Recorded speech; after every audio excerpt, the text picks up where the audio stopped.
Hey Matt, who made that head stall that you got on that new bit? Um, I don't know as if there is a. Yeah, I don't see a maker stamp on it. I think it's just a kind of a store bought, but it's a pretty Oh, nice. really? Yeah, it's Yeah, the silver looks kind of fancy in the picture you posted earlier. yeah. I think for a for a store bought uh, rig, it's not bad. But Sam, did you see my new I bit? I I did.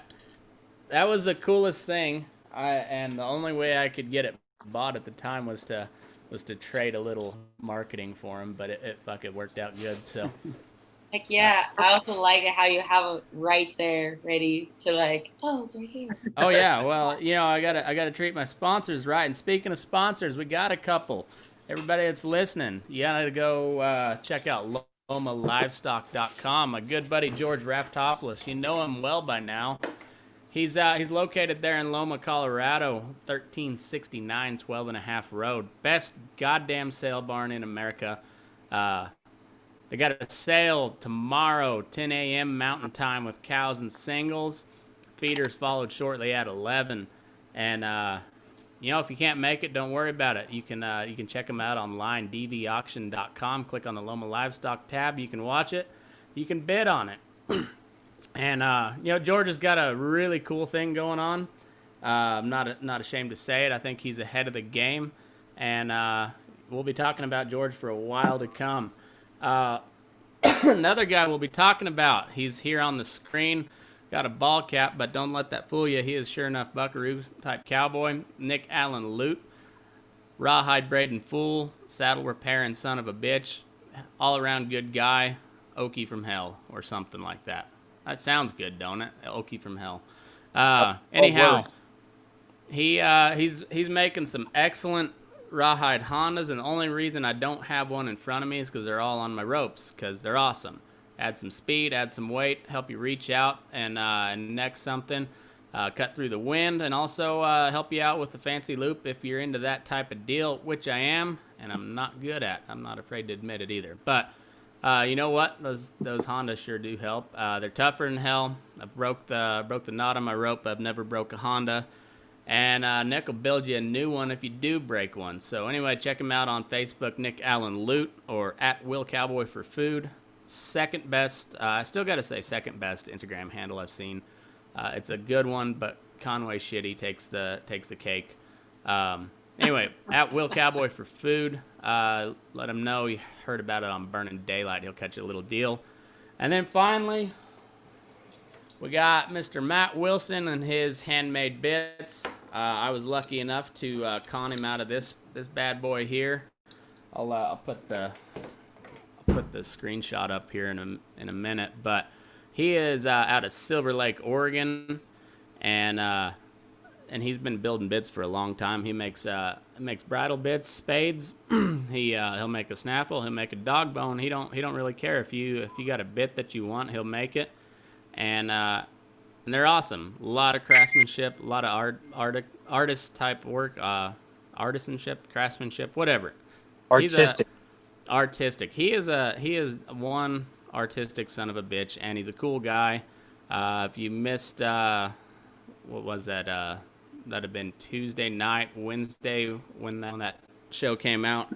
That was the latest installment of the Wilson Chronicles, and just a cool family all the way around. You can find him on Instagram at Wampus Cat Sound, WAMPUS Cat Sound, all one word. And once again, let him know you heard about it on Burning Daylight, so he knows that I'm doing my job. And I can't wait to try this bit out. I think it's going to be awesome. Anyhow, welcome, folks. Returning to the show is Nick Lute. You know him. Feedlot Bob, also known as Robert Mallory. And we got a new guest, Sam Burig. We don't have a whole lot of ladies on usually, but Sam's pretty cool. She's been following the show for a while. And so now we've all been in the feedlot. Two of us in Kansas, two of us in the Northwest, and now I'm kind of here, kind of in the Northwest. But we've all punched cows in a feedlot, and so that's what we're going to talk about. And I'm sure some other things will come to mind because if you have noticed, there's a lot of shit going on. But we'll get to all that. Let me find this picture real quick. But Sam, how the hell's it going? Tell everybody a little bit about yourself. Everything's going really good. I am from Eastern Oregon, from a little town called Vale, Oregon. Born and raised there, and now I'm in Quincy, Washington, as a cattle manager on a feedlot up here. 18,000 head feedlot. Cool. And you guys finish them out all the way? Yes, sir. Yep. And then we ship them to Tyson in Tri-Cities. Nice. Yeah. Okay. Cool.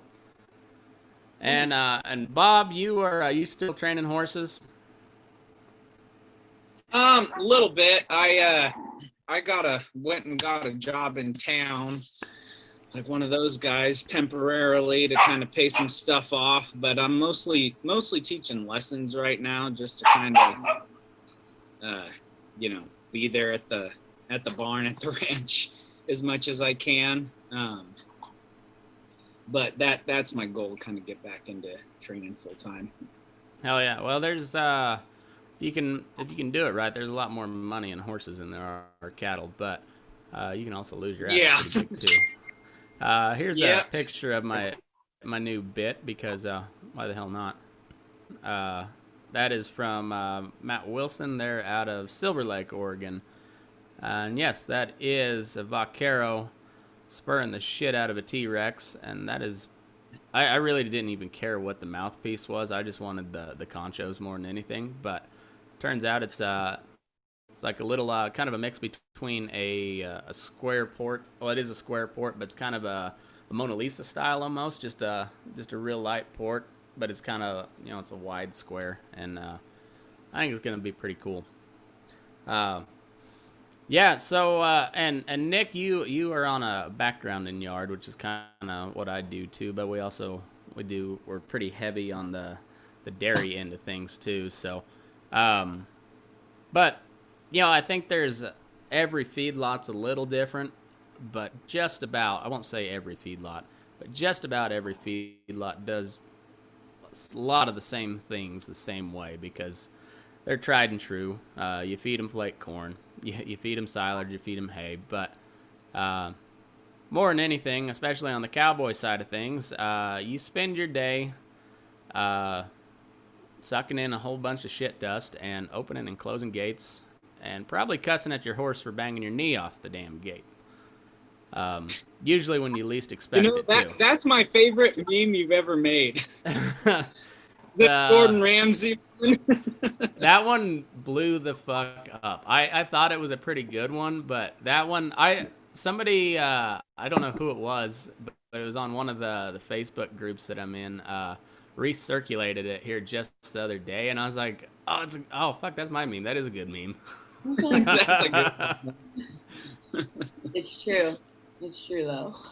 Yeah, that is, I don't know how many times I get done bragging on a horse, and it's like, you see how good this bitch moves. This is a bang up sucker, and then motherfucker, get off my knee, just like right after. Yeah, after you put that meme out, where I was working, the ranch I was working at, me and the other assistant trainer there, I swear to God, every time we had a horse we were riding that did something pretty good, we would say out loud to the other person, oh dear, gorgeous. That's awesome. That might be the highlight of my podcast career right there.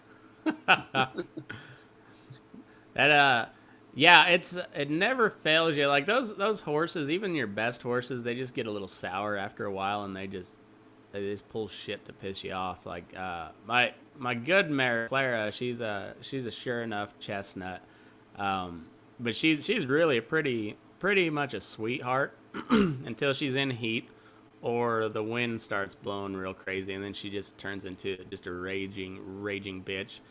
And yeah, she's been known to bounce a fella's knee off a gate every now and then.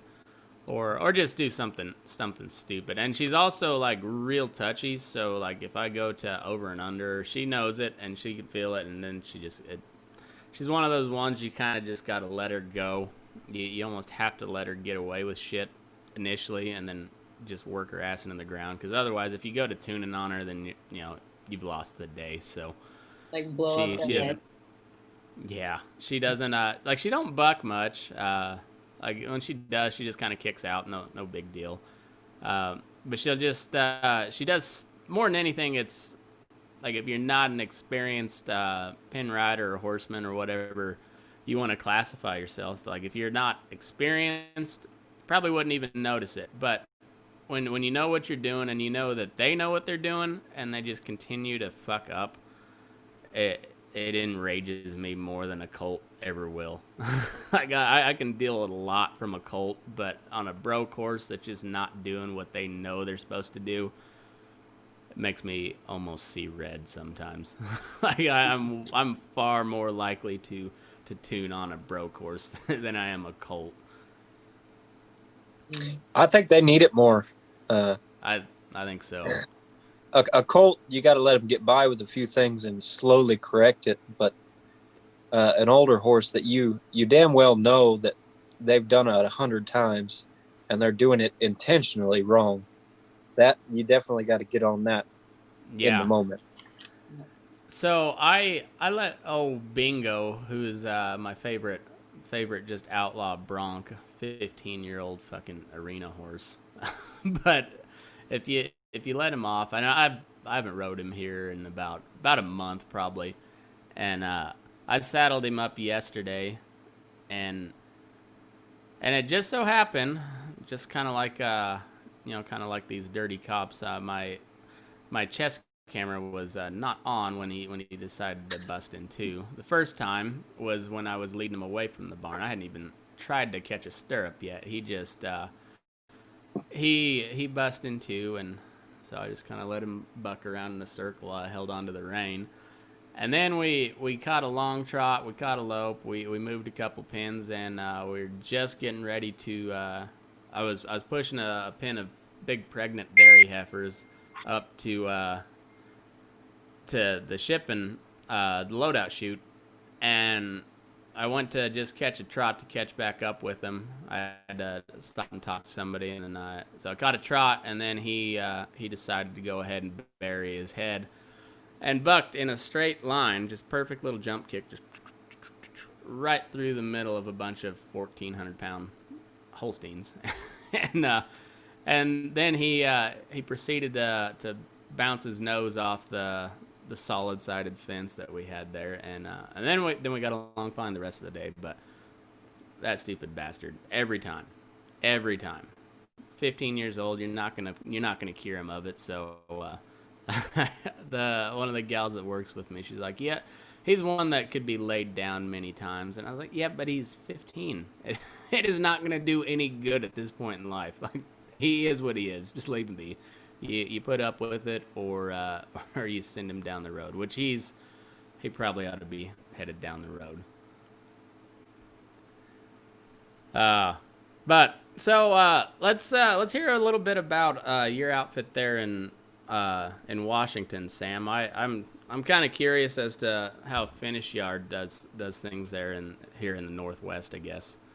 So I mean, they're all the same, just different shapes, right? We feed quite a bit of potatoes and just the same kind of stuff. We don't get to rope, and I think that's just company philosophy. We get to rope if one gets out, so obviously it's exciting when one gets out. But we have a bunch of really good handy cowboys up here, and we pen ride. We do everything. I mean, I don't think it's any different than what you've done. I mean, your memes, everything that you've said about like Carlos coming undone and processing and stuff. I mean, that's just like I forgot about that one. Yeah, that has to be like my favorite, because oh my gosh, I curse at everybody in Spanish now, and I know that I'm really learning Spanish when I curse in my head in Spanish now. Like, that's how I really know I'm internalizing it. But I mean, everything is about the same. You know, I've got my horse is kind of the same way as that chestnut you were talking about. He knows his job, and he knows when I pick up that rein that I'm just about to whoop on him for something that he did that was stupid that he knows not to do. But yeah, it's just the same story, you know, just different shape. Yeah. So, and you've got about 18,000 head. So, Yeah. like that's I guess I don't. I know there's the big Harris yard in California. It's about 120,000 head, and I know like Simplot's got several yards, Agri Beef, but other than that, like I don't know what really the average, head count is for yards up here, but in the beef belt, if you will, 18,000 heads pretty well just a mom and pop outfit. I mean, Nick, you can kind of testify to that. I mean, if you're not feeding 35, 40,000 head, you're typically more of a background and outfit or just like a custom feeder. Back in Kansas and Texas Panhandle, Oklahoma Panhandle, but at the same time, like we may feed a few different ingredients or whatnot. We may, have a few different processes that are a little different from yard to yard, but for the most part, we're putting corn in front of them and we're putting pounds on them and trying to make sure they don't die on us the day before they get on a truck. Is usually how that kind of works. Yeah, no, it's a real pisser when one bloats the day before. But yeah, same thing. We put corn and potatoes and just, I mean, we finish them out. We have some, so I work for Beef Northwest, and we have some grow yards, and we have 2 other main yards. The 2 are in Oregon, and then we're the one up here in Quincy. But yeah, we all just finish out cattle the right way, or try to without killing. Right on. Yeah. Jesse, what the fuck's up, man? Howdy. How we doing? Oh, I'm excellent. How about yourself? I'm good. I'm glad to see we got somebody better looking on here than Nick. Yeah. Hey, Yeah, you quit staring at Bob. we finally lifted our we finally lifted our ban on women, not minorities yet. Not minorities yet, but we have lifted the ban on women. Do you identify as a woman? Is that, I guess that's the important question. Me? Either one. It don't matter. Yeah. So it's funny. Okay, so let me tell you this. So when you messaged me asking me to be on your show, I was like, oh my gosh, my name is Sam. What if he thinks I'm a man? Because I've gotten that before where they're like, oh, we thought you were a boy. No, I'm Samantha, not Samuel. But I was worried that you were going to think that I was a boy, but I'm not. I'm a girl. Anyways. Well, the cool thing about messaging somebody on Facebook or Instagram is you can also just click on their profile picture and see. So I don't really know. So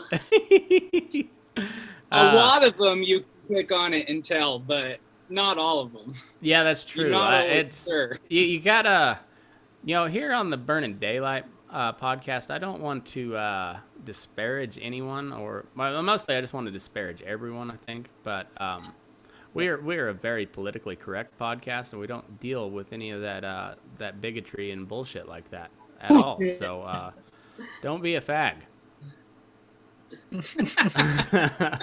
Equal opportunity. Yes, exactly. Yeah, we'll bust your balls regardless. Yeah, so I'd planned on just telling some crazy feedlot stories today, and that's really all I had planned. But then, boy, we had some events that really got me fired up here last night, and things have settled down a little bit, but I'm still a little pissed off about the whole thing because I've been ranting about this whole lockdown deal since it started, but it really hadn't hit home until the damn mandatory face masks directive, as they call it, and that's when that affects everybody here in the state of Nevada, and Under what right does, and it's the same thing in Oregon with Bob, and Washington with Kate. Montana, you guys don't have anything like that yet, do you? Nothing And like that. Kansas is pretty well wide open, ain't it? Yeah, they could suck my dick on a mask. Yeah, well, as I said multiple times, yeah, they can mandate this dick. I don't care. I'm not gonna comply. I talked to the guy that owns the convenience store just down the road, and I said, hey, if you don't want me in there with or without a mask, I will just knock on the door and tell you to bring my beer to the door. I'll pay you that way. And he's like, no, you do what you want. I don't care. He's like, I'm going to wear a mask because it is mandated by the state and I don't want to get any OSHA violations or whatnot. And I understand that. And I also said, but if you don't want anybody in your store without a mask, I understand that too. It's your business. And I respect that because I can go somewhere else or whatever, It's a voluntary exchange, but when it's mandated by the goddamn governor out of nowhere, that's when I have a problem. There's one of the best memes I've seen was right at the beginning of this quarantine. It said, the government asks me to stay inside, and you say, okay, yeah, I'll think about that. And the government says you have to stay inside, and then you say quarantine this dick. It's a big difference, and I don't know. I just it's still I hate to keep bringing it up, but it's still fresh in my mind, and I'm still a little pissed off about it. But I did call my local sheriff's office and asked, do you plan on enforcing this? And they said, well, it's not a law. It's a directive, and we are in the business of enforcing laws, not directives. So until it becomes law, you don't have anything to worry about. But at the same time, business owner has the right to refuse service, and we're not going to, force them to serve you either. As well, yeah, obviously that's their business. They can do whatever the hell they want. And so, luckily, we've got a good sheriff. Some people aren't quite as lucky, but I think if you're living in a rural area, even if you got a bunch of good old boys as sheriffs, they kind of know where their bread gets buttered. They have to face re-election at some point, so they kind of toe the line a little bit more than say like a city police force or something. But I don't know. I guess Bob, in Oregon, you guys face penalties and fines, or like criminal charges and fines if you're caught without a mask. Is that correct? Well, from what I can tell, there's no knowing. I mean, what I heard today on the radio was they had some guy on who actually went to jail for not wearing a mask, but there's a little bit more to it than that. He had some kind of traffic violation, minor thing, and went to, all the courts were shut down, and finally they opened up enough that he could go to his hearing at the municipal court, and he didn't have a mask, and they told him you need to wear a mask, and he said, hey, I got respiratory issues, as it is, asthma and all that. I'm not going to wear a mask. And, he's got his little daughter with him. And so he goes into the courtroom, and the judge just right from the get-go starts getting after him, saying, you need to wear a mask, this and that. And if you don't, I'm going to find you in contempt of court. And he said, hey, look, I got respiratory issues. I'm not going to wear a mask. I'll come back at a later time if that works for you. I'm more than willing to do that. And he just walked out. And right then and there, the judge issued a warrant for his arrest.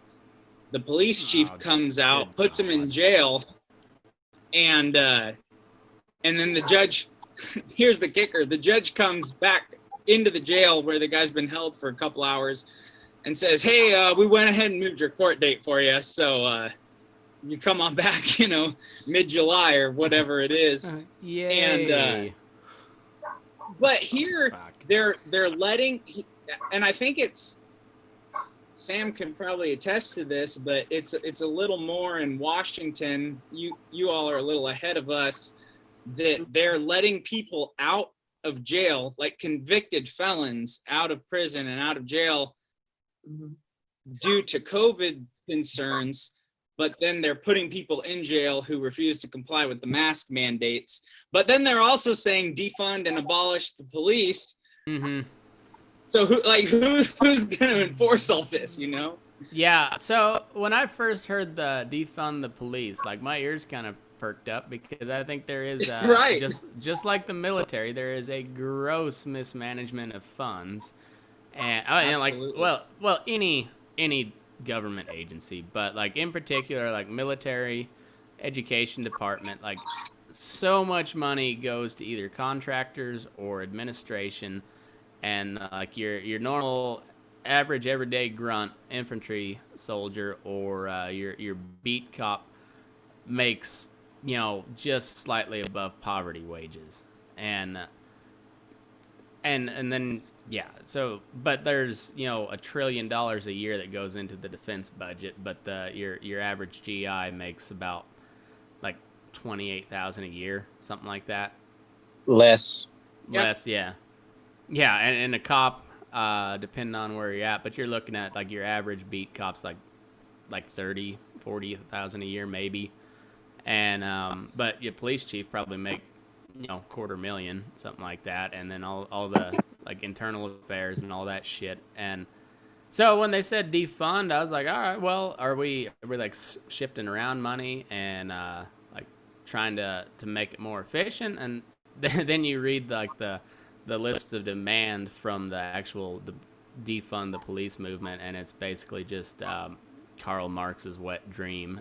And so they lost me on that completely. But yeah, it's so it's Oregon, and from what I understand, it's only one county. But I've also heard it's statewide that it's most of the counties, but what they call the Tri-County area, which is Multnomah, Columbia, and Washington County, where I live in Washington County, those are the ones that are kind of, I guess, in the hot seat, if you will. Yeah. But most counties in Oregon, other than your real rural counties, you know, where, you know, cattle outnumber people, are under this mandate. Yeah, but the good thing is, if you are non-white, you are exempt, at least in one From caveat. everything. Yeah. So Sam, put a mask on, you white bitch. God damn it. Gosh, you know, that's funny. I should have wore a mask for this Zoom meeting. You should have. I'm getting a temperature already. Yeah, seriously. I'm gonna apologize on behalf of the Burning Daylight audience. I did not know that we'd have such a bigot here. I'm just giving you shit. I cleared that with her before, that I could call her a white bitch as a joke. It's a joke. I was hoping you had. Yeah, I did. It's gonna go south quickly. I mean, I probably would have done it anyways, but I figured it's at least kosher to ask.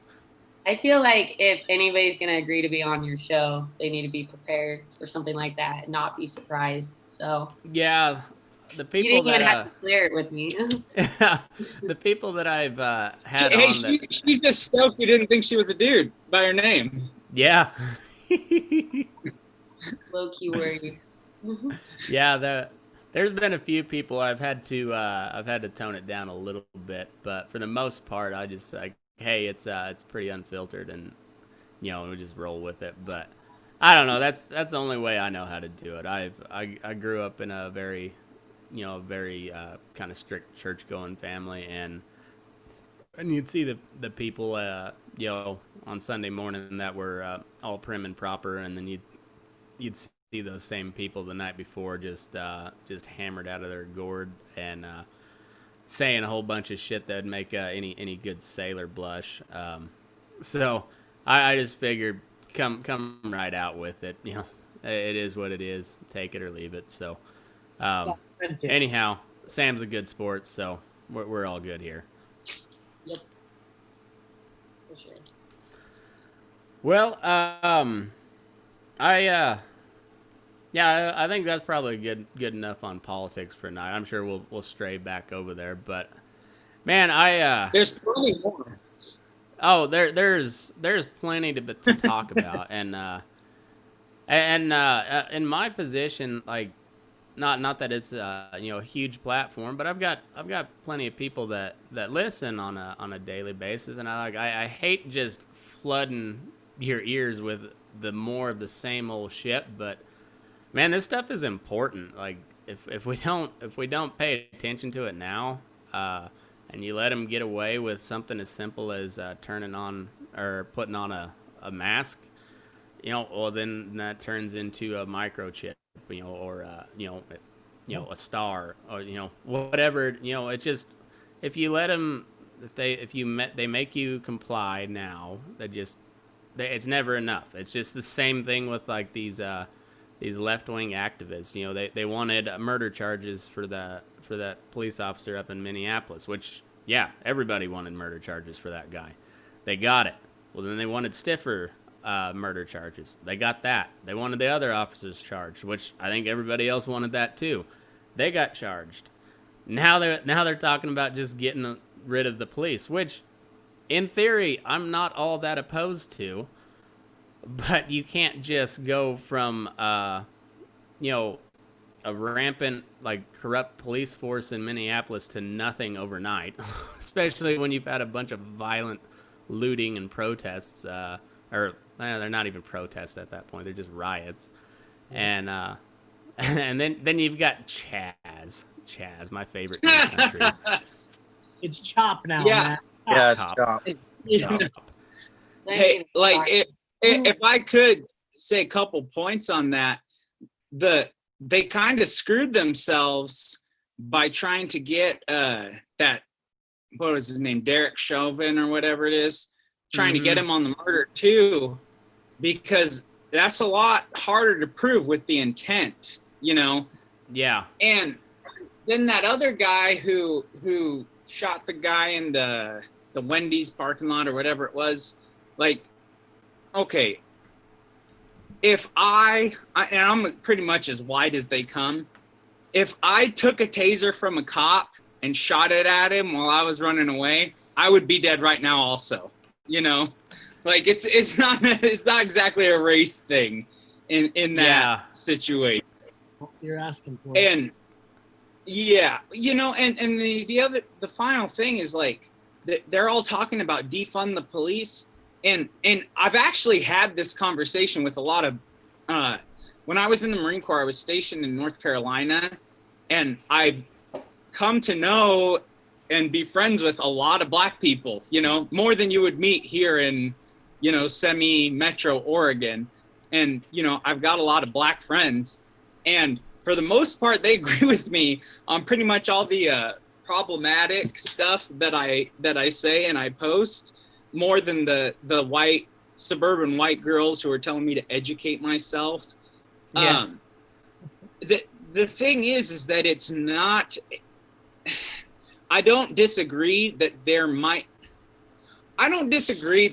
be what they call systemic racism.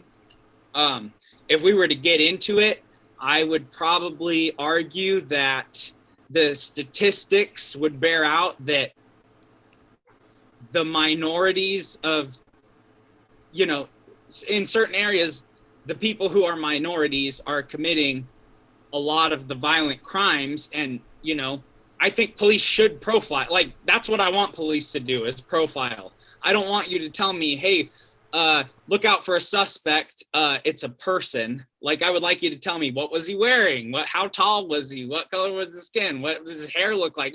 Was he male or female? All that kind of stuff. But everyone's getting hung up, and so I'm telling everyone, there may be a racial element to it. We could debate that point, but what's really the underlying thing is a problem with the police.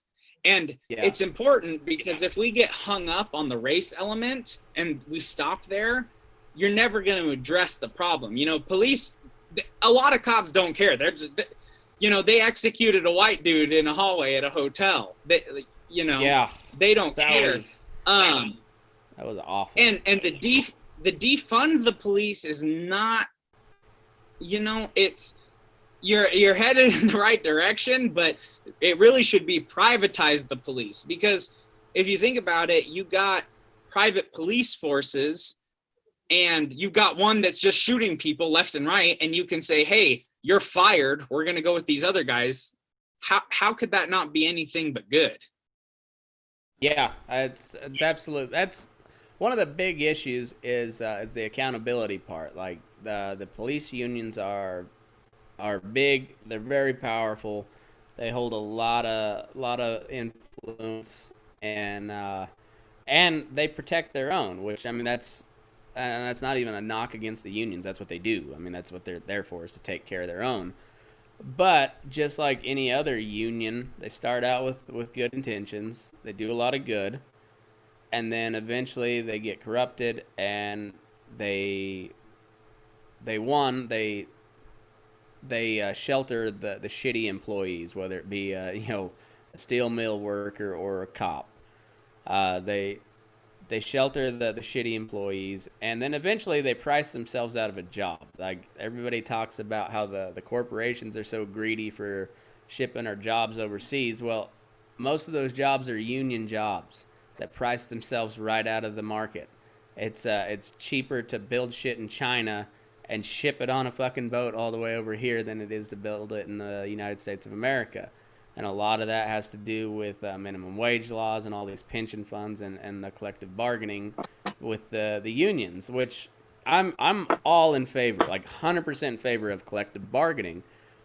But there's always an opportunity cost. So you get some more money right now, but if you keep those wages keep increasing and the profit margin gets smaller and smaller, eventually they're going to take that job elsewhere. That's why states like Nevada and Texas and Florida are so popular with large businesses, because there's no state income tax. It's a lot friendlier business environment. And that's why those state economies were pretty well booming until these damn shutdowns started. But yeah, I think, and to kind of piggyback on your point, the big issue, and I covered it on the episode I recorded last night, and that you'll see these protesters like right up in the face of the cops screaming like, this is what a police state looks like. Well, no, not really. If it was a real police state right there, they'd have just shot you in the fucking face, drug you into a grave, and just maybe they'd sprinkle some dirt over the top of you, but probably not. No, they'd have to keep that hole open for the rest of them. Yeah, but what we're doing now with this mask mandate, that is what a police state looks like, because you turn your average, everyday, ordinary, law-abiding citizen into a criminal, because there are so many laws on the books that nobody can possibly be in compliance with all of them. I really need to look up that stat, but something is like 3 felonies a day is what the average American commits without their knowledge.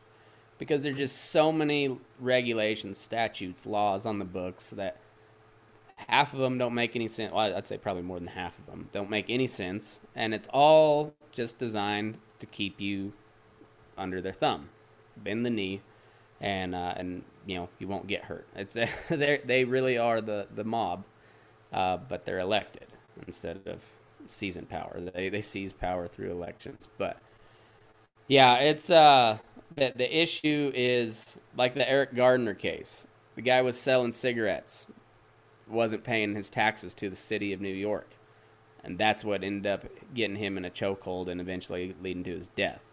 Why the fuck is a cop making a call to a guy selling untaxed cigarettes?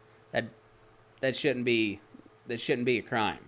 It's not a crime. It's victimless. Nobody is getting harmed by that except the city government of New York. but because it's a law in the books, and I guess, well, Nick and Bob both. Jesse, were you in the military or no? No, I wasn't. Okay, so Bob and Nick were both in the military. Like you have a very rigid, defined hierarchy that you follow. Like you report to your superior officer, they report to theirs, and like what they say goes. It is the definition of a like an authoritarian government is the military. I mean, you do as you're told, or you are court-martialed, or spend some time in the brig, whatever it is. Like, but there's very real consequences for disobeying orders, and the police system is very similar to that. And so you got a bunch of guys that are just doing their job. They're just trying to put food on the table. And then you've also got some real pieces of shit out there. But they shouldn't have to deal with like all these minor domestic disputes, or selling loose cigarettes, or passing a fake $20 bill. Like, it's just stupid. That they shouldn't have to do that, and we should get those laws off the book. If the federal government can borrow a bunch of fantasy money from the Federal Reserve out of thin air, then what the fuck does it matter if a guy's making a fake $20 bill? Yeah. If the government can do it, why can't we? That's right. Hey, spoiler alert! All the $20 bills are fake. Yeah. It used to be an ounce of gold, and now it's just they're just ones and zeros on a computer screen. Yeah, but yeah, it's fucking crazy times, man. But I wanted to get some feedlot guys on and gals, just because we're kind of in the feedlot business. We're kind of the red-headed stepchildren of the cowboy world. There's the punchers, there's the buckaroos, and then there's the feedlot folks that we cowboy just as hard as the rest of them, and sometimes a lot harder than, especially in the winter times, than your average like ranch cowboy. Especially when your company won't let you rope. Yeah, that sucks. I'm glad I don't have that problem anymore. Yeah, I've been there. That's one way to up the workload for sure, and the stress level. Right. 100%. Yeah. I think it's yeah. I shouldn't have brought that up in this conversation. Yeah. No, hey, I feel you there, Sam. Thanks. Yeah, it's but then there's also like you said you're cattle manager, Sam? Yeah. Yep. Yeah, so you've got same thing with the hierarchy. You've got to deal with your superiors and whatnot, and if you got a bunch of jackasses packing a rope and just roping everything they can at the same time, well, that's how the ropes get taken away. And I've been on those yards, the no rope, no lope stuff, and it fucking sucks. Like there's times where I've chased the same steer around the pen like 45 minutes straight, and it is just one of those. I was at a 100,000 head feedlot, short-handed.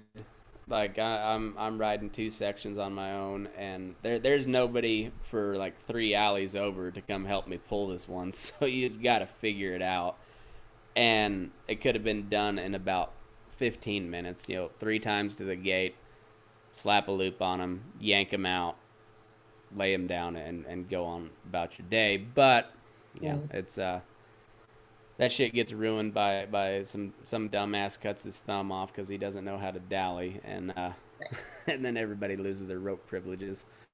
Basically, and I think that happened before my time. But yeah, at least he's got a mask on, Matt. Yeah. Yeah, he will have a mask on when he has to go get that thing reattached.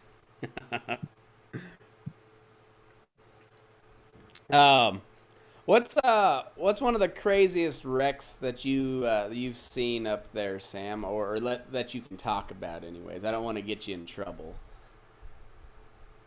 I mean, I have stories, but I guess like one of the most common things that we face is horses going down with cowboys, on the aprons and stuff by the bunks and then slick. I mean, you got really packed in dirt and it gets slick in a little bit of rain, or in the winter and they just boom, and guys, they mess up their ankles and I, Yeah. knock on wood, haven't done that yet, but there's been a couple of times where my horse has almost gone down and just stuff like that. But I fortunately have not been part of anything what I would consider real big yet.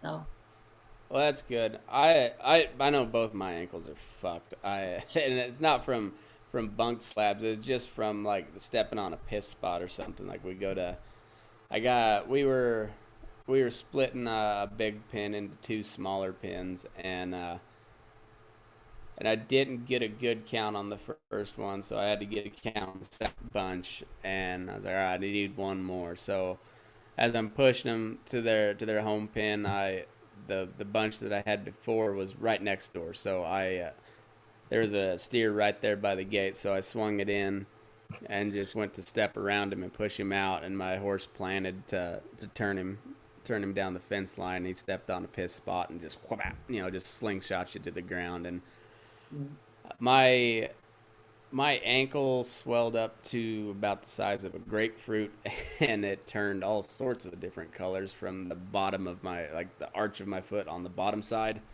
to about my knee. And being the dumb shit cowboy that I am, I just went back to work. I was going to say, you took off your boot, did you? Because if you take off your boot, then you can't get your foot back in. I waited till the end of the day, and then I iced the hell out of it.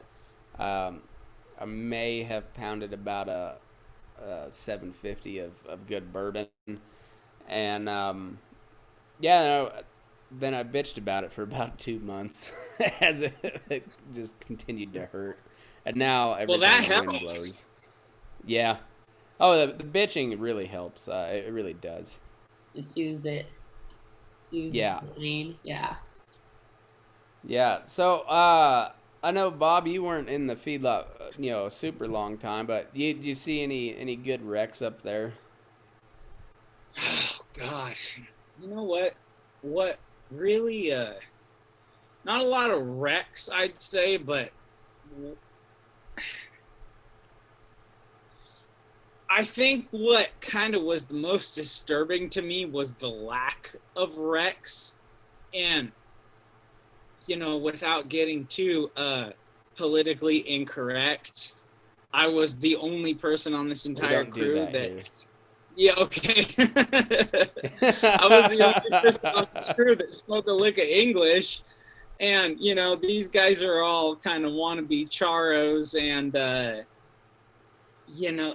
those are the best ones. It was kind of disturbing the amount of fear that they inspired into their horses, that I think their horses were too scared to blow up. You know what I mean? Mm-hmm.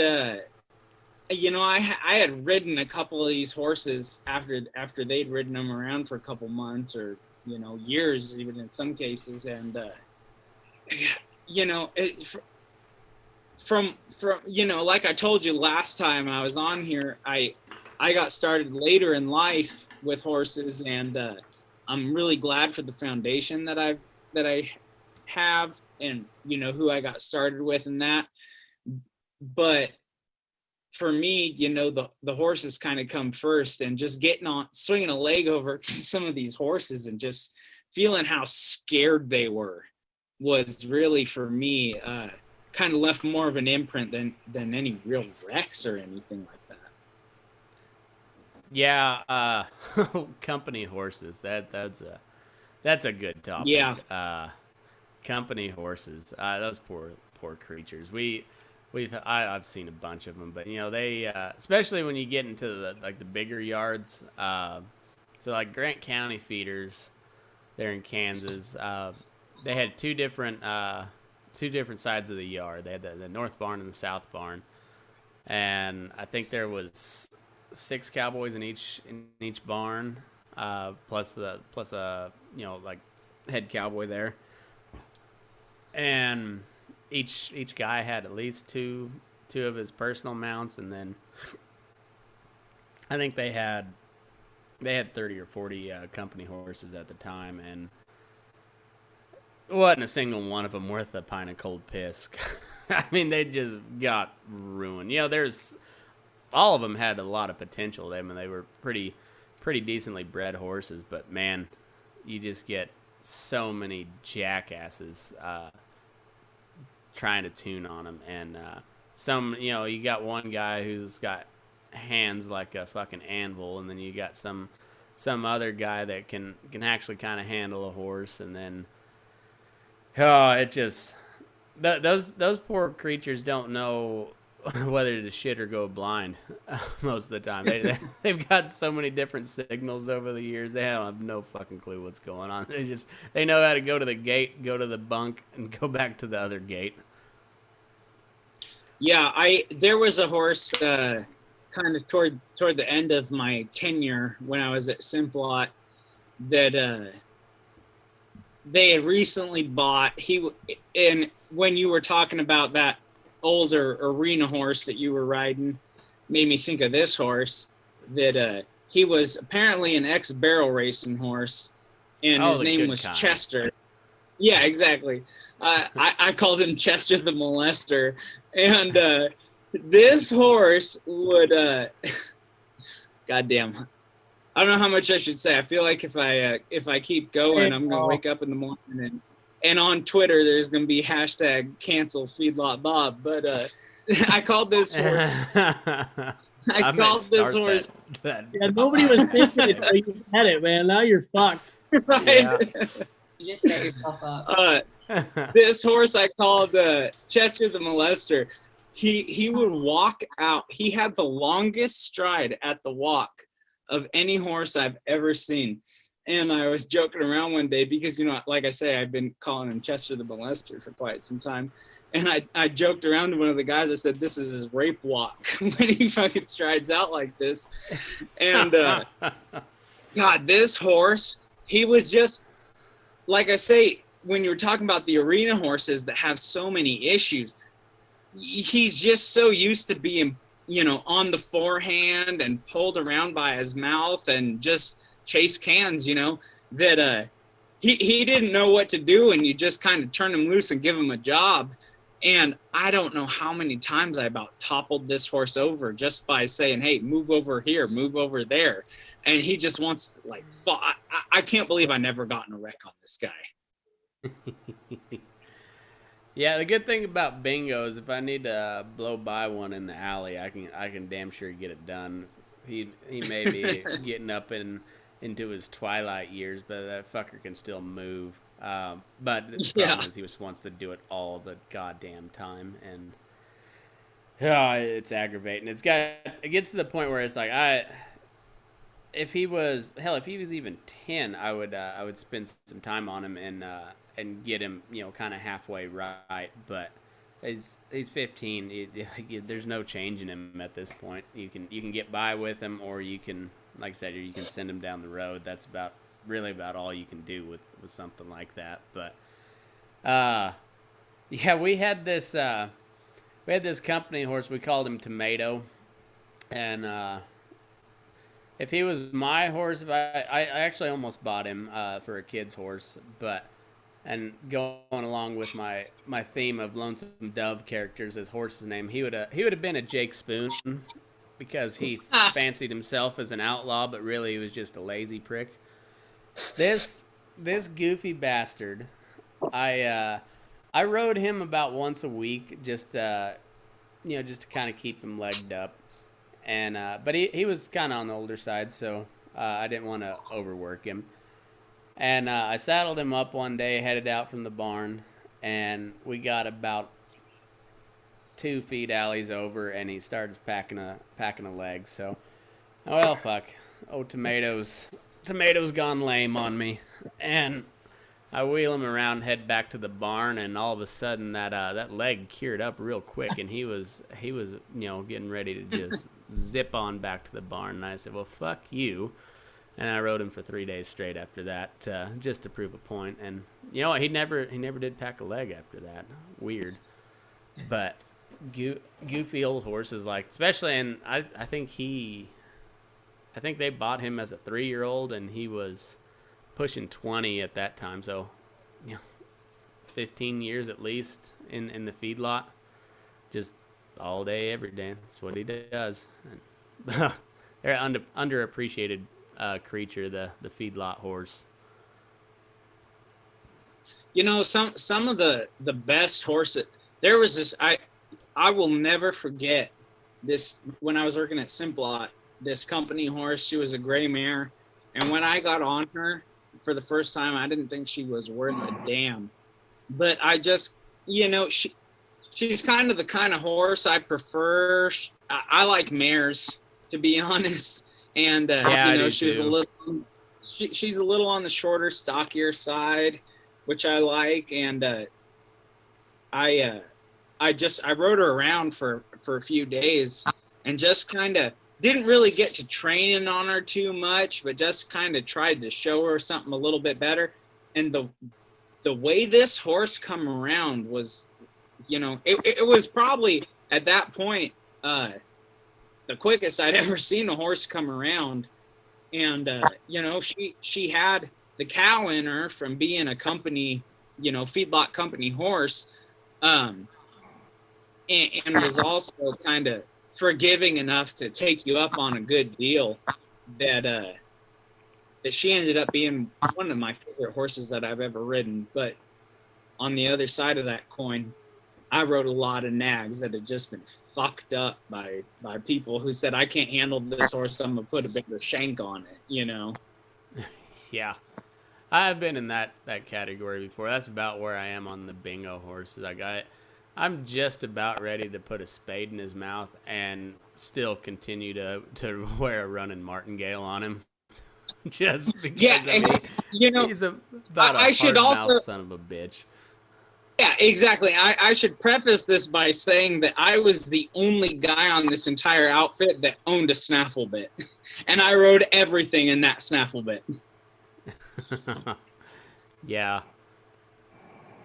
Well, yeah, those I've seen so many of those horses that just they get the job done, but man, like I said, they've had so many people throughout the years on them that it's they just don't know.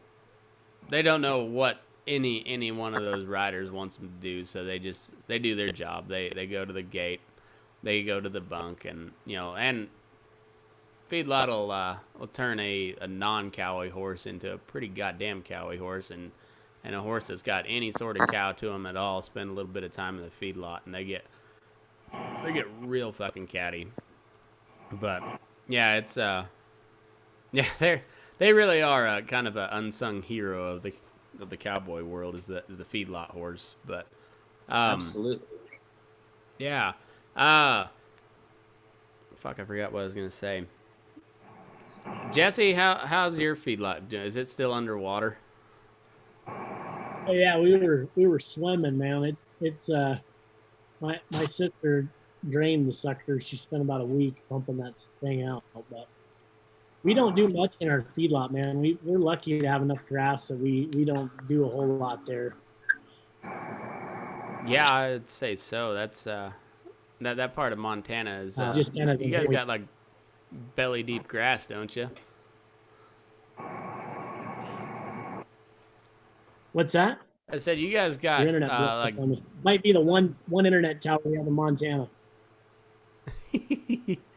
I said you guys got like belly deep grass up there in your part of Montana. Yeah. Oh yeah, we got good grass for sure. We're spoiled. Yeah, so you just kind of you throw them on grain just to finish them out for the most part, but Yep. like yeah, that'd be handy. We got I bet we got a half-inch of rain here the other night, and of course, as soon as it rained, my wife's like, "Hey, the ground's wet. You should go dig a couple of holes for me so I can plant these whatever the fuck it is she bought. I don't know, but yeah, the ground's wet for about a half inch, and then it's hard as a fucking rock because we hadn't had any rain since February, I think. So, and before that it was August. So it's the ground's a little hard.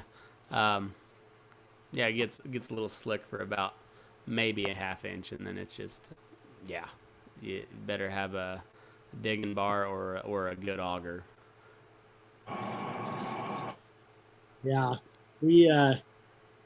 well, I'm pretty happy that we don't utilize our feedlot, that we've got the grass to run them on, because it it's a different kind of deal, man. And I've been spoiled most of my life because our family's just always had enough land to kick them out on, So works out. Yeah, I don't bang my knee on too many gates. that's a good thing. So Sam, you said you guys feed quite a few potatoes. Is that like do they do it like a silage with those, or how's that work? So we do potatoes and high moisture corn, dry corn, and like canola. But that's kind of like just the base of our ration is potatoes, mostly potatoes, the starch and stuff. That fattens them up. Okay, so like what's like a rough percentage of your ration is made up of potatoes? Like 50, a little over 50%. Oh shit! So like a we feed big a lot. chunk, yeah. Yeah. No, and then like the rough. Well, and that's the hot ration, Obviously, Yeah. like we're not starting caps on that, obviously. But yeah. Why not? That just sounds like a good time. Just to like throw them on potatoes, they never come. But just you can see how far a calf can shit across the pin. Right. See them all get potato chokes. Yeah, it would just be fun. So is it like whole potatoes, kind of like the sugar beet deal, or?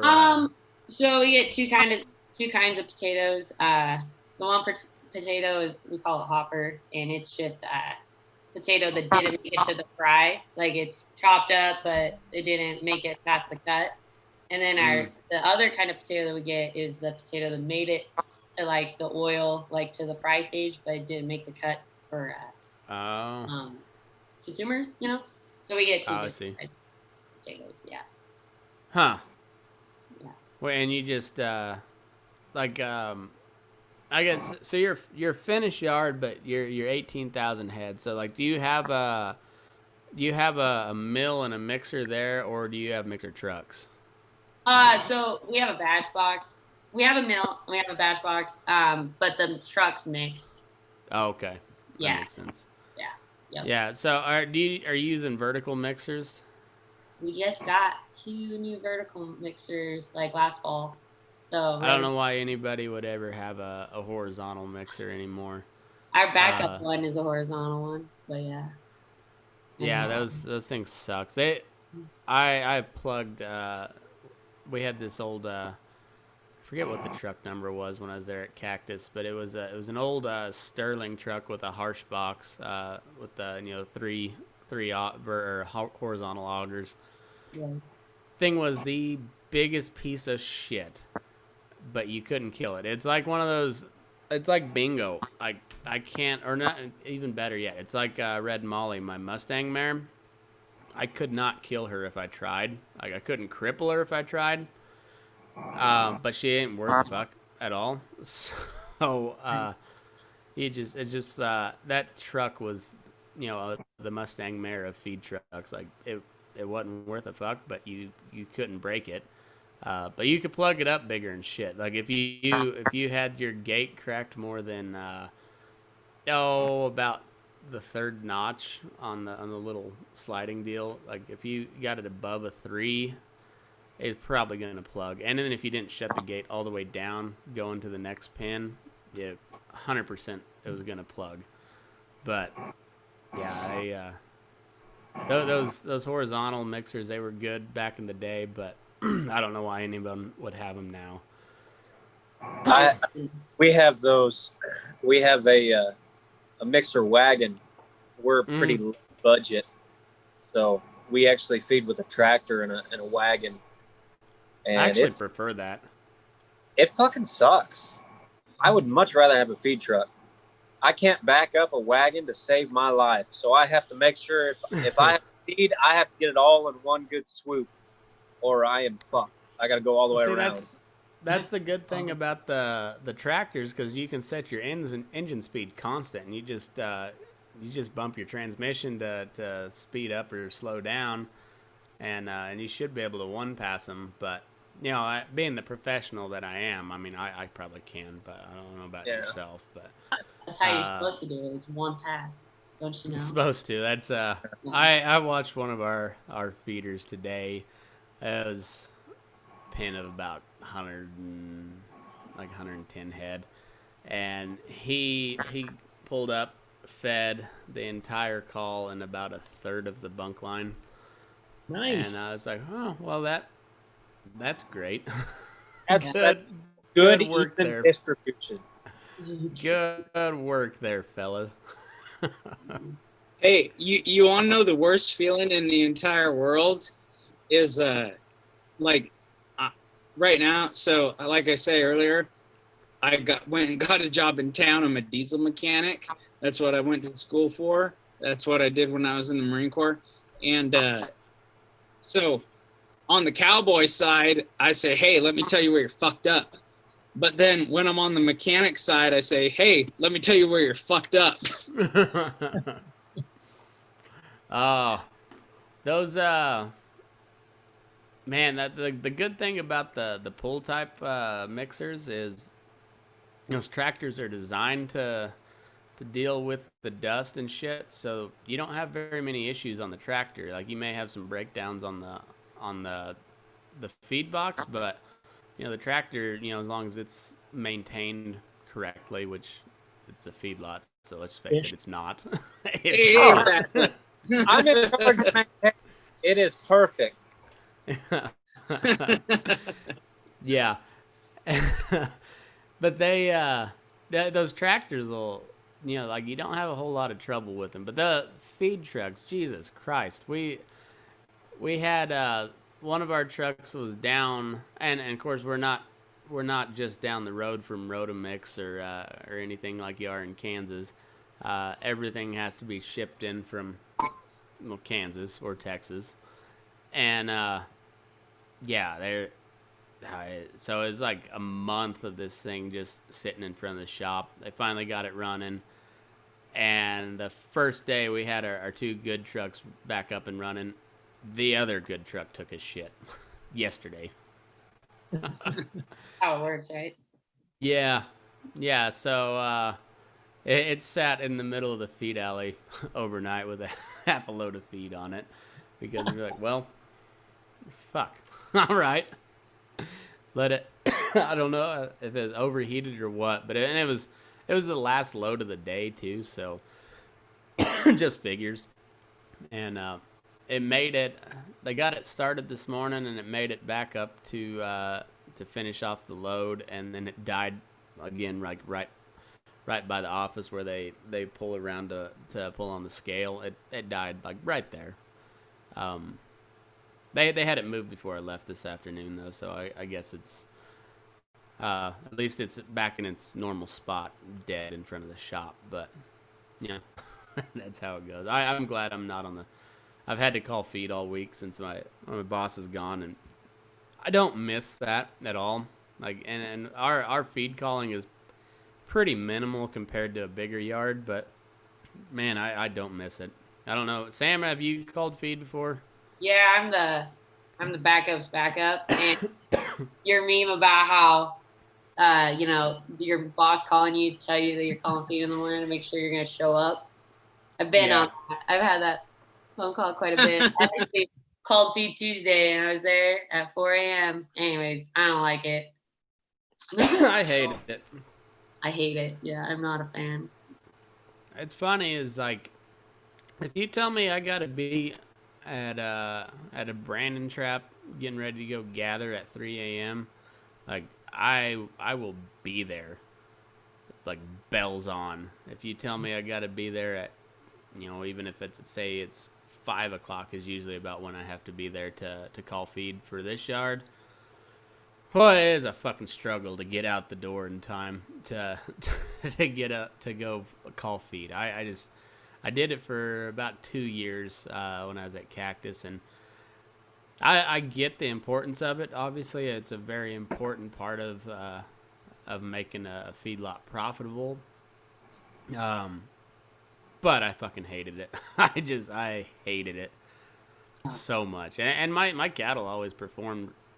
They outperformed my feed manager when I was there, so that was always good. But still, it's like, I guess I'm okay at it, but I hate it. That's how I feel. Yeah. That's like, oh, okay. When they call me and they're like, hey, we need you to cover whatever day, I'm like, oh, okay, I guess. Yeah. Yeah.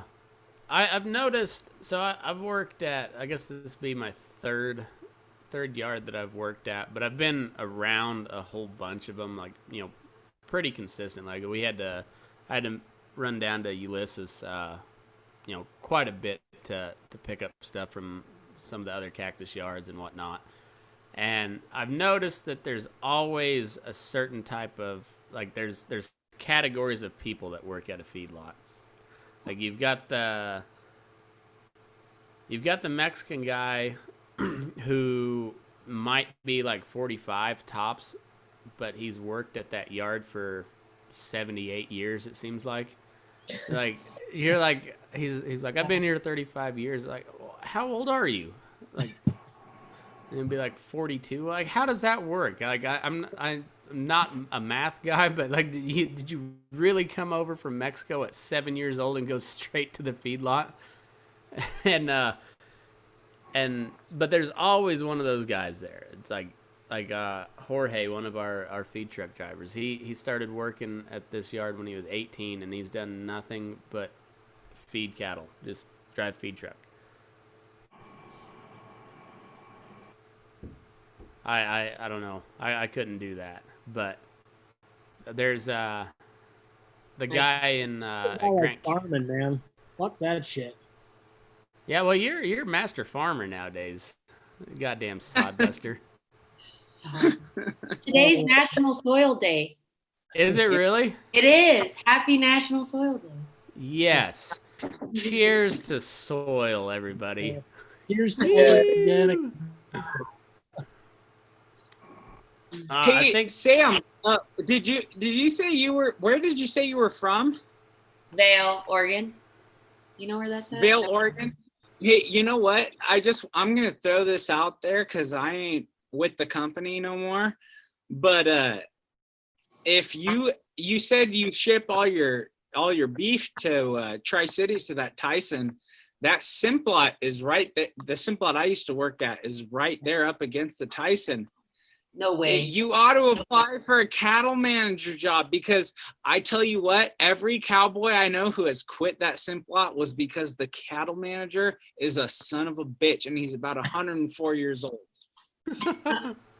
If you ask my guys here, they'd probably say the same things about me. So, anyways, no, but no, I don't know. Well, just don't read the comments. That's what everybody tells you. Just don't read the comments. No, I don't like Holsteins, so we don't feed Holsteins. Well, never mind then. Don't even think about it. Yeah, I'm not much of a Holstein wrangler, so. I'm a master Holstein wrangler at this point. I've had plenty of experience. I didn't even know that was a thing, Matt. Well, I made it a thing because that's what I do.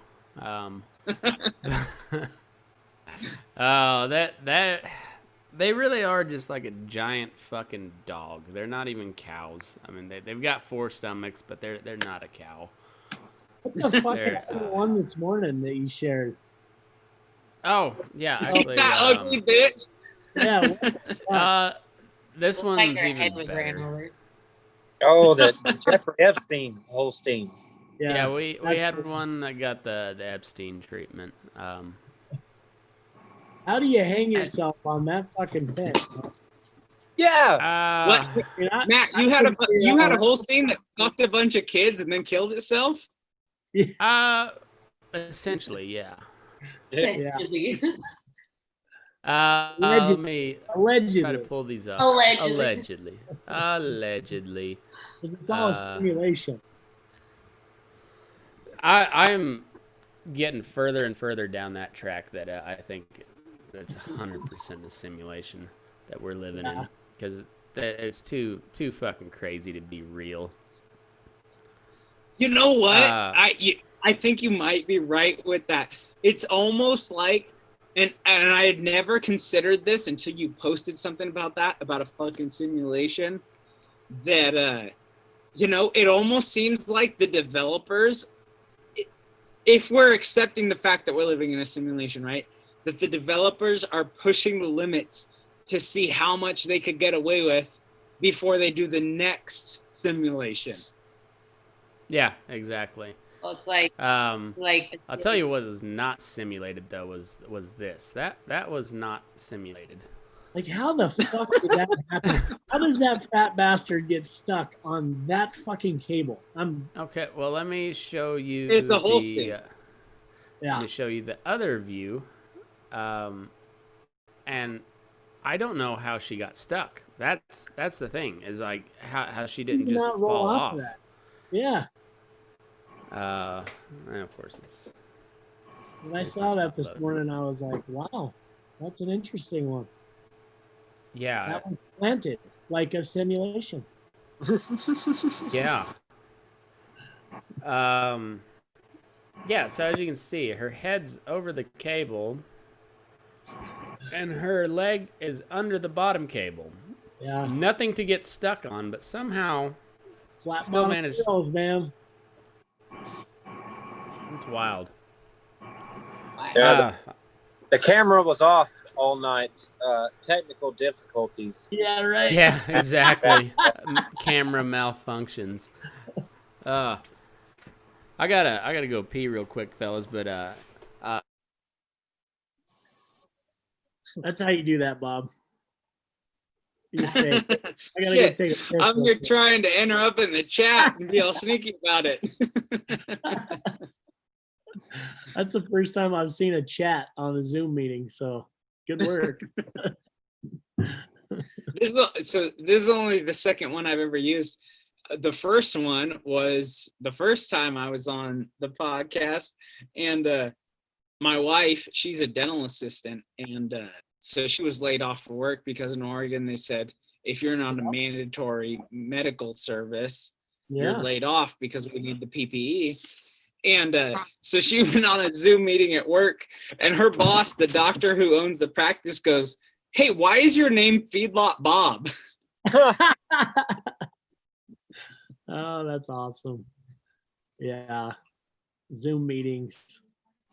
Pantless constantly. Like, yeah, I thought that's just how everyone rolled. Yeah, we shared a pretty funny one in our Snap group.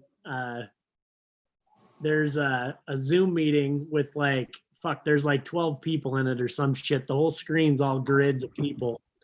And homeboy decides that he doesn't need to be involved in the meeting. So he thinks that he shut his video off, but he did not. And he shut his mic off, and he decides to crank one out during this meeting, and everybody on the meeting is watching, and they're all freaking out, like, "Hey, like get on Jergens and everything." Yeah, and I mean, he literally got the lotion, the Kleenex, man. He's watching bro, what are you jerking off to here, man? This is a meeting. Like, what? Dude, which one is it, man? I mean, awkward. Yeah, hey Matt, in your absence, this conversation degenerated to exactly where you would imagine it would degenerate to. It is not a good episode of Burning Daylight if there's not at least 3 dick jokes. And I pride myself on a good dick joke. I mean, I really, like, that's a hill I die on. If there's not a good dick joke, Dick Hill? Yeah, Dick Hill. Yeah. Yeah, it's that was I was like, oh, he's no way. I thought it was like a spoof deal, because he really did, like, everything. Say this box here, that was about the size of the bottle of lotion that he pulled out. I was like, I thought it was like a slapstick. Well, literally it was slapstick, I guess. But I just thought it was like a comedy routine. You know, it was like a spoof. No, that he honestly had that giant like 3-gallon jug of Jergens there. Costco size quarantine version lotion, man. We really should. Where do you proper. get to the point in your life where you're like, hey, man, I cannot wait? I know. So many questions. So many questions. Well, I'd like to see the inner workings of his brain when he's at the Costco and he's like, well, you know, I'll get some bagel bites and you know, and some lunch meat, and oh shit, I'm about out of the Yank lotion, so probably better get another gallon of that. I can get 3 whole weeks out of that size bottle. Sam, I apologize. Yeah, right. We don't have many ladies on this show. No. If she has been listening for a while, she already knew what she was getting into. I know, but I feel like I have to apologize anyways. Like Why? No, I knew what I was getting into. I'm just happy. A feedlot for fuck's sake. Exactly, for fuck's sake. I work in a fucking feedlot, so that's true. It's just a shocker. I know. I just, yeah. Well, I guess you work at a feedlot. Shit, when shit goes off the rails, it turns dark real quick. Oh, yeah. I've said that many a advantage. Yeah, I've said that many a times, and maybe I'm speaking out of turn since I was a failed military guy. I couldn't get in, but it's kind of the same type of sense of humor that a lot of veterans get. It's like it's a dark, morbid sense of humor because like you deal with death all the time, and you've got to find a way to get over it, otherwise it just eats at you. So you make jokes about it, like the Epstein treatment. That heifer cost the owner, you know, a lot of money in the long run for something stupid like that you wish you could have prevented, but you can't. I don't know how you do it. So you make an Epstein joke out of it, and I don't know. That's just kind of how you get by, and it's that's not specific to the feedlot industry. It's cattle, you know, agricultural in general. But I think there's a lot of parallels with like the military community in that sense. I don't know. Tell me if I'm wrong, but I've heard some pretty trashy shit from vets. yeah. Yeah, you know, it's funny is that there's like cow humor, there's military humor, which is pretty dark, and then there's trucker humor, which I think we can all say that like the most vile people on earth. I'm looking at you, Brad Freed, is the cow trucker. Like that is the most vile, disgusting human on earth. May not look disgusting, but you dig into their heart of hearts. That is a disgusting individual. Cattle truck drivers, do you know? Because all of them I know are just like look disgusting too. Like I know some classy looking cattle pot hauling mofos, but they are some sick, twisted sons of bitches, man. But I tell you what, when you find a good cow hauler, like they stick out because you're like, oh, hell yeah. Shit. He didn't break 3 hot shots on this one loaded cattle. Right. Like that is this guy knows what he's doing. No, I actually know a lot of good. It's really kind of the opposite. Like most of your cow haulers are pretty good, but the ones that are shitty are like over the top shitty, and they stick out like a sore thumb. Yeah, Truckers, on the other hand, they're just fucking terrible. But that being said, I've given their fair shake here. Cow haulers are disgusting individuals. Like I have somehow managed to have a couple cow haulers get a hold of my phone number or Facebook, and I don't get shocked by much, but I'm scared to open those texts or the Facebook messages. I was like, hey, are you the guy that makes dick jokes? Check this out. Yeah, exactly. Yeah, and so like if you send me a picture of the black guy with the giant hog, cleverly placed, that'll get me every time. I'll laugh my ass off, and 100% of the time I will share it with somebody because that is just good, classy humor. That'll apparently Trucker get you in humor. Facebook jail. Trucker humor, like, yeah, I'm a big fan of full frontal male nudity as a comedy routine. Like, there is nothing funnier than just an unexpected dong hanging out there. It cracks me up. Hey, the left is one day when you're running for city council, gonna take that way out of context. That you are. I hope they do. I hope they do. I hope I get to expound on it. I think I think that's probably going to be the case, but I will just double down on it. You gotta own it, man. Yeah, exactly. But yeah, trucker humor, man, that's a rough one. That's a rough one. Those people spend too much time alone with their own thoughts. And it is not for any individual. I was just going to say that, and they're bored. So by the time they get there and you're unloading them, then they just puke it all on your shoes. And yeah. It's like, man, I hardly even know you, and I really don't want to talk about this with you. Yeah, exactly. You have no idea how many guys I've talked to about their divorce and crap like that, because they're like, well, gotta go back and finish up my divorce with my old lady and shit like that. And I'm like, okay, thanks. We're 78 head. Thanks. Yeah. They're all here. You can go. You brought them all. Thanks. You just slipped. Yeah.